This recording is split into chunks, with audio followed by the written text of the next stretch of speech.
Talvez falte. É porque assim, a gente tem o que o pessoal chama, né? E a gente de pseudociência, né?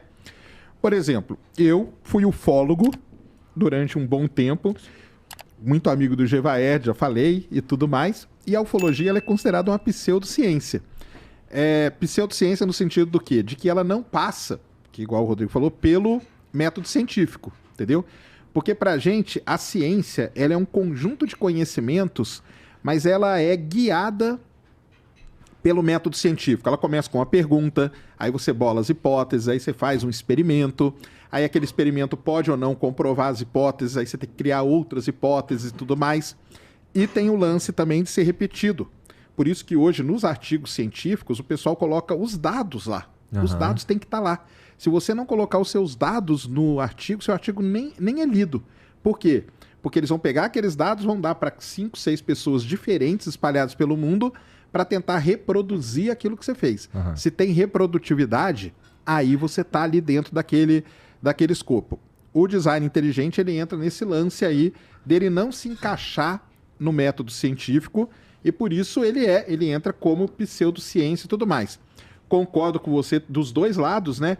Tem esse lance de atacam muito as pessoas, tem um ataque muito pessoal e não nas ideias. Isso aí acaba com qualquer discussão, entendeu? Isso aí eu concordo plenamente, torna cara. o diálogo inviável. Inviável, cara, inviável, entendeu? Então, assim... Mas eu acho que o Mackenzie tem a parte de design inteligente, se não me engano, né? Mas o Mackenzie é confessional.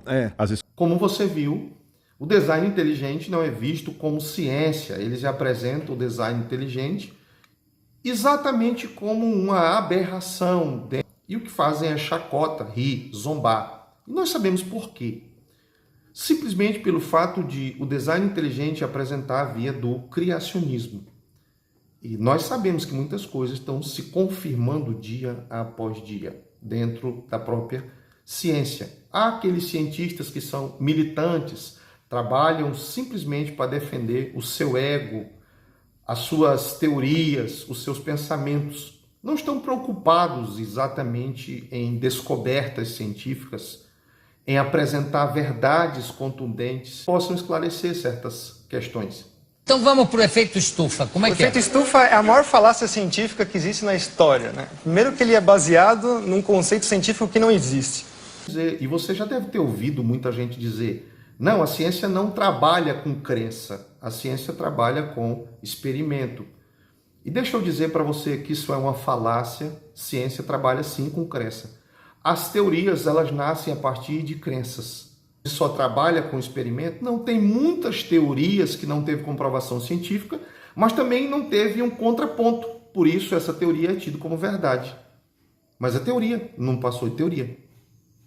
E são apresentadas como verdade para a humanidade, porque não teve alguém que refutou ter tido essa discussão a respeito, aquilo é apresentado como verdade.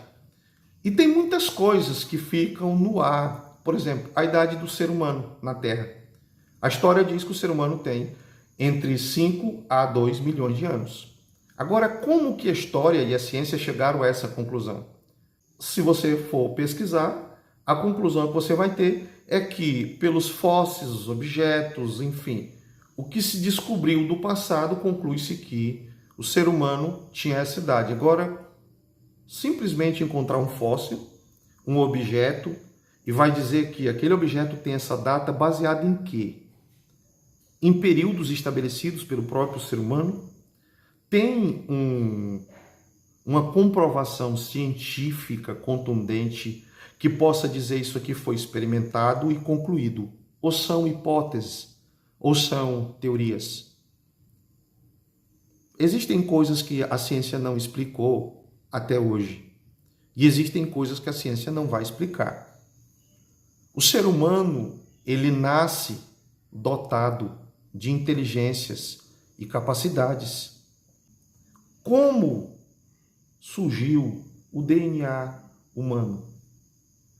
Existem muitas perguntas que não são esclarecidas. Claro que você vai ouvir muitas teorias. Agora, a base científica para isso, o experimento, aquilo que pode dizer isso aqui conclui isso, Não tem.